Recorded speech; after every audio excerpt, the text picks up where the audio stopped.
വളരെ മനോഹരമായ ഒരു ദിവസം കർത്താവായ യേശു ക്രിസ്തുവിൻ്റെ നാമത്തിൽ ഈ ഹെവൻലി മാസ്റ്റേഴ്സ് പോർട്ട് എന്ന ഈ ചാനലിൽ കൂടി ദൈവം നിങ്ങളെ പണിയട്ടെ. കർത്താവിൻ്റെ ശ്രേഷ്ഠ ഭുജത്തിൽ താമസിക്കുന്ന അല്ലെങ്കിൽ കരത്തിനകത്ത് ആശ്രയിക്കുന്ന എല്ലാവർക്കും സ്നേഹവന്ദനത്തെ ഓർപ്പിക്കുകയാണ്.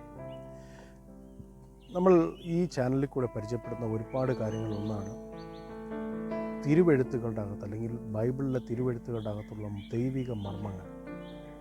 അതിലൊന്നാണ് നമ്മളിന്ന് ചിന്തിപ്പാനായിട്ട് പോകുന്നത്.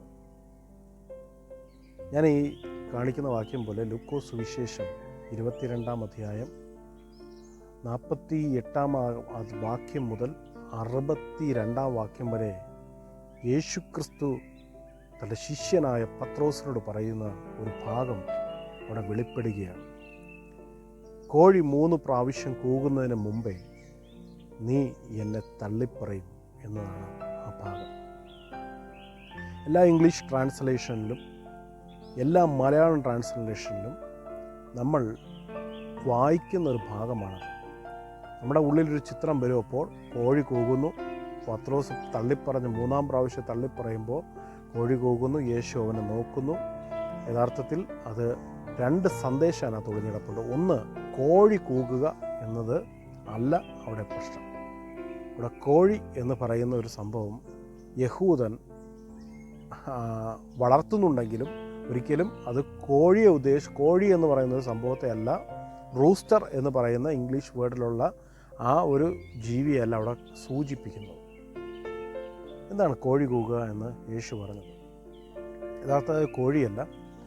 കടലിൻ്റെ അകത്തും കരയിലും ദൈവാലയത്തിൽ നിന്ന് 1-ാം യാമത്തിലും 2-ാം യാമത്തിലും 3-ാം യാമത്തിലും 4-ാം യാമത്തിലും അവിടെ കാഹളമൂതാറുണ്ടായിരുന്നു.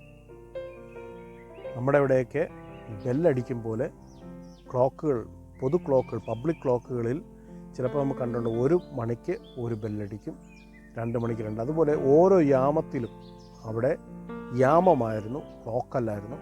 ഈ യാമത്തിലും അവിടെ ബ്യൂഗിൾ ഊതുമായിരുന്നു. അപ്പോൾ ഈ ബ്യൂഗിളിൻ്റെ ശബ്ദം കേട്ടാണ് അവിടുത്തെ ജനം ഇത് എത്ര യാമമാണെന്ന് തിരിച്ചറിയുന്നത്.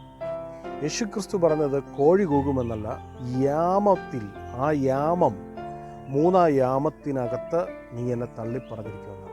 3-ാം യാമത്തിൻ്റെ ബ്യൂഗിൾ ശബ്ദം വരുന്നതിന് മുമ്പേ പത്രോസ് നീ എന്നെ തള്ളിപ്പറയും. നമ്മളവിടെ വായിക്കുന്ന 62-ാം വാക്യത്തിൽ ഇങ്ങനെ എഴുതിയിരിക്കുന്ന ഒരു ഭാഗമുണ്ട്. അത് നോക്കിയാൽ നിങ്ങൾക്കറിയാം. യേശുക്രിസ്തു അവനെ സൂക്ഷിച്ചു നോക്കിയെന്നാണ്. നമ്മുടെ ചിന്തയിൽ പെട്ടെന്ന് വരുന്നത് ഞാൻ പറഞ്ഞ വാക്ക് കറക്റ്റായില്ലേടോ എന്ന് യേശു നോക്കിയത്. ആ ഒരു നോട്ടത്തിൽ യേശുവിൻ്റെ വാക്ക് അങ്ങനെയാണെന്ന് നമ്മൾ ചിന്തിക്കും. പക്ഷെ യേശു നോക്കിയതിൻ്റെ പിന്നിൽ ഒരു മർമ്മം കൂടെയുണ്ട്. യേശു പത്രോസിനെ നോക്കിയത് ഞാൻ പറഞ്ഞത് ശരിയായില്ലേ എന്നുള്ള മട്ടിലല്ല. കോഴി കൂകുക എന്ന് പറയുന്നത് പ്രഭാതം ആകാൻ പോകുന്നു, അല്ലെങ്കിൽ വെളിച്ചമാകാൻ പോകുന്നു, ഇരുട്ട് മാറാൻ പോകുന്നു എൻ്റെ ലക്ഷണമാണ് എന്ന് പറഞ്ഞാൽ, പത്രോസ് നീ ഞാൻ പറഞ്ഞ വാക്ക് ശരിയായില്ല എന്നല്ല നോട്ടത്തിൻ്റെ അർത്ഥം. ഈ പത്രോസ് ഇരുട്ട് മാറാൻ പോകുന്നു, വെളിച്ചം വരാൻ പോവുകയാണ്. നമ്മുടെ ജീവിതത്തിനകത്തും ദൈവം പല കാര്യങ്ങൾ നമ്മളോട് ഡിസ്കസ് ചെയ്യാറുണ്ട്. നമുക്കത് അറിയാൻ പറ്റുന്നില്ലെന്നേ ഉള്ളൂ. നമ്മുടെ ജീവിതത്തിൽ ഒരു അനർത്ഥം വരുന്നതിന് മുമ്പേ, നമ്മുടെ ജീവിതത്തിൽ ഒരു നന്മ വരുന്നതിന് മുമ്പേ, ഒരു സന്തോഷം വരുന്നതിന് മുമ്പേ, ഒരു സങ്കടം വരുന്നതിന് മുമ്പേ നമുക്ക് ദൈവം ചില സിംബൽസ് കാണിച്ചു തരും.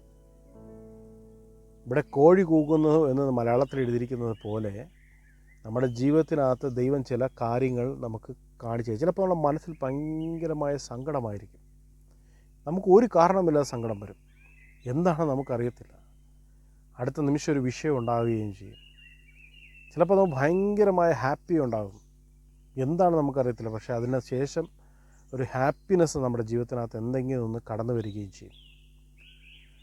തിരുവെഴുത്ത് നമ്മൾ വായിക്കുമ്പോൾ യഹോവ ഭക്തനെ അറിയിക്കുക ദൈവം ഒന്നും ചെയ്യുകയില്ല എന്നൊരു വാക്യമുണ്ട്. പക്ഷേ യഹോവ ഭക്തനെന്നല്ല, ദൈവത്തെ ആശ്രയിക്കുന്നവനെ എന്നാണ് ആ വാക്കിനർത്ഥം.